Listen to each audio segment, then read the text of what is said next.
Have you ever stumbled upon a platform that promises passive income through AI trading bots and thought, this sounds too good to be true?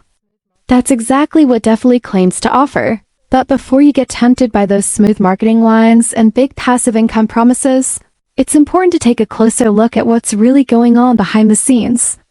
Defily presents itself as a high-tech, AI-driven solution for people who want to earn without actively trading, but as we dug deeper, the picture became more concerning than promising.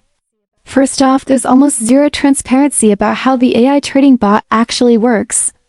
There's no technical white paper, no verified trading history, and not even a demo or test environment available for scrutiny.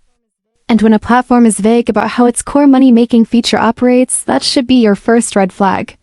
What's even more alarming is that Defily is linked to Parwith, a name that's been floated in connection with previous MLM-style schemes, raising further doubts about the legitimacy of the project. Now, let's talk about the location. Defily is based in Dubai, which unfortunately has become somewhat of a playground for unregulated investment platforms due to its lax financial oversight. While Dubai is home to many legitimate businesses, it's also gained a reputation for being a hotspot for international MLM frauds, which thrive on weak regulation and high investor turnover.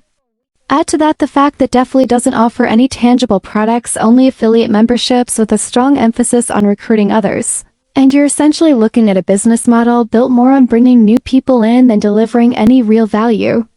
The returns they promise through their iBot are not verified by any third-party audit or regulated body, and there's no visible revenue stream beyond affiliate signups. In essence, the entire setup appears to rely heavily on recruitment, which is a textbook characteristic of pyramid-style operations. Now, I'm not saying Defily is outright a scam, but I'm also not convinced it's a trustworthy investment. The lack of transparency, absence of real products, and suspicious operational structure all make it incredibly risky. If you're someone thinking of putting your hard-earned money into this, you deserve the full picture, not just the hype and polished graphics. So before you sign up or share your referral link, consider all these points and ask yourself, are you investing in technology or just fueling another affiliate chain?